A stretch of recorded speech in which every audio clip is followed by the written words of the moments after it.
ಸೋತವನೊಬ್ಬ ದಂತಕಥೆಯಾದ ಕಥೆಯಿದು. ಬನ್ನಿ ಈ ಅದ್ಭುತ ಪಯಣದ ಬಗ್ಗೆ ತಿಳಿಯೋಣ. ಇದು ಅಯಾನ್ ಅನ್ನೋ ಹುಡುಗನ ಕಥೆ. ಜನ ಅವನನ್ನ ನೋಡಿ ನಗುತ್ತಿದ್ದರು, ಹೀಯಾಳಿಸುತ್ತಿದ್ದರು. ಆದ್ರೆ ನೋಡ್ತಾ ನೋಡ್ತಿದ್ಹಾಗೆ 5 ವರ್ಷದಲ್ಲಿ ಸೀನ್ ಪೂರ್ತಿ ಉಲ್ಟಾಗಿತ್ತು. ಅದ್ಹೇಗೆ ಸಾಧ್ಯವಾಯ್ತು? ಅಯಾನ್ ಒಂದು ಪುಟ್ಟ ಹಳ್ಳಿಯವನು. ಚಿಕ್ಕ ವಯಸ್ಸಿನಲ್ಲೇ ತುಂಬಾ ಕಷ್ಟ ನೋಡಿದ್ದ.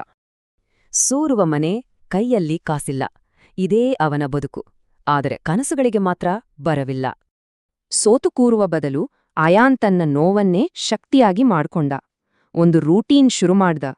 ಬೆಳಗ್ಗೆ ಪೇಪರ್ ಹಾಕ್ತಿದ್ದ, ರಾತ್ರಿ ಸ್ಟ್ರೀಟ್ ಲೈಟ್ ಕೆಳಗೆ ಓದ್ತಿದ್ದ, ಜೊತೆಗೆ ಹೊಸ ಆನ್ಲೈನ್ ಸ್ಕಿಲ್ಸ್ ಕಲಿತ. ಊರಿನ ಜನ ಇವನನ್ನ ನೋಡಿ ಇಷ್ಟೆಲ್ಲ ಓದಿ ಏನ್ ಮಾಡ್ತೀಯಾ ಅಂತ ಗೇಲಿ ಮಾಡ್ತಿದ್ರು. ಆದ್ರೆ ಅಯಾನ್ ಮಾತ್ರ ಸುಮ್ಮನಿದ್ದ. ಅವನ ಉತ್ತರ ಅವನ ಕೆಲಸವೇ ಆಗಿತ್ತು.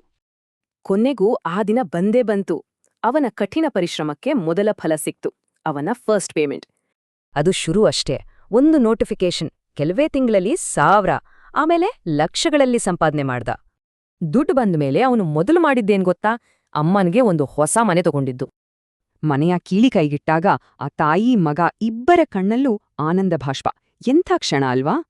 ಹಾಗಾದ್ರೆ ಅಯಾನ್ ಕಥೆ ನಮ್ಗೆಲ್ಲ ಏನ್ ಹೇಳುತ್ತೆ? ನಮ್ಮ ಹೋರಾಟಗಳಿಗೆ ಇದ್ರಲ್ಲಿ ಒಂದು ದೊಡ್ಡ ಪಾಠವಿದೆ.